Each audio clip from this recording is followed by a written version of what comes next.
Et si je te disais que le moment le plus heureux de ta vie est déjà passé, mais que tu étais trop occupé à courir vers demain pour t'en rendre compte? Et si tout ce que tu poursuis aujourd'hui, tout ce que tu crois qui va enfin te rendre heureux était en réalité ce qui t'empêche de l'être? Je ne l'ai pas compris tout de suite, il m'a fallu toucher le fond. Il y a 3 ans, j'étais paumé, 3 heures du mat, une canette de Red Bull à la main, le téléphone dans l'autre, 5e livraison de bouffe de la semaine. Ma chambre, plutôt la cave de mes parents, transformée en repère de gamer, canettes vides partout, volets fermés en permanence, et comme seule lumière, celle de mes 3 écrans allumés sur World of Warcraft.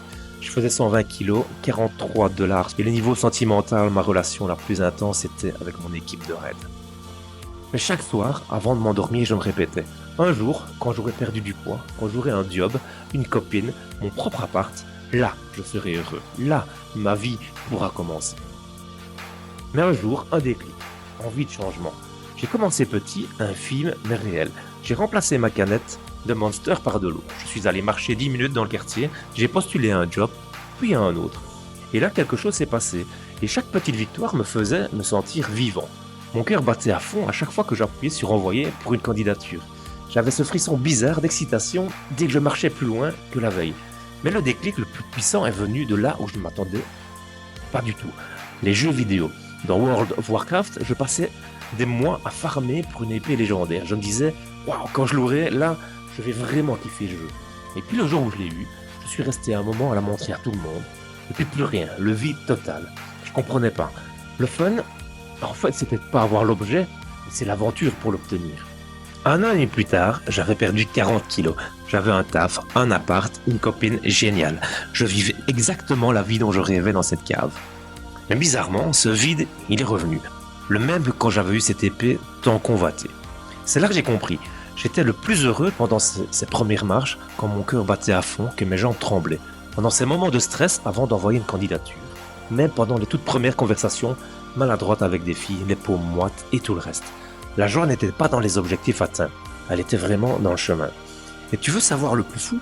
Tous ces gens qu'on admire sur Instagram avec leur vie parfaite en apparence, je te garantis que soit ils ressentent ce même vide, soit ils sont déjà en train de courir après leur prochain objectif.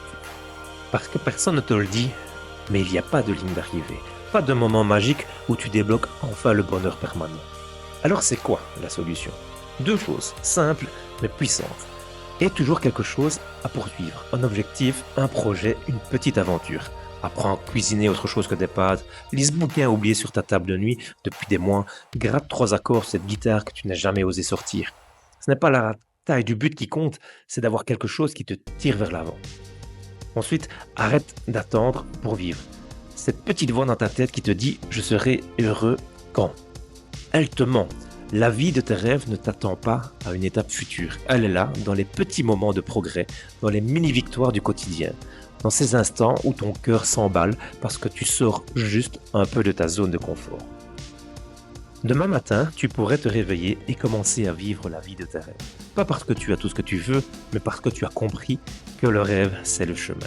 C'est la progression, les échecs qui t'apprennent, les réussites qui te portent et les petits pas chaque jour qui te construisent. Merci de m'avoir écouté et n'oublie pas, ce n'est pas la destination qui compte, c'est le voyage. À la prochaine!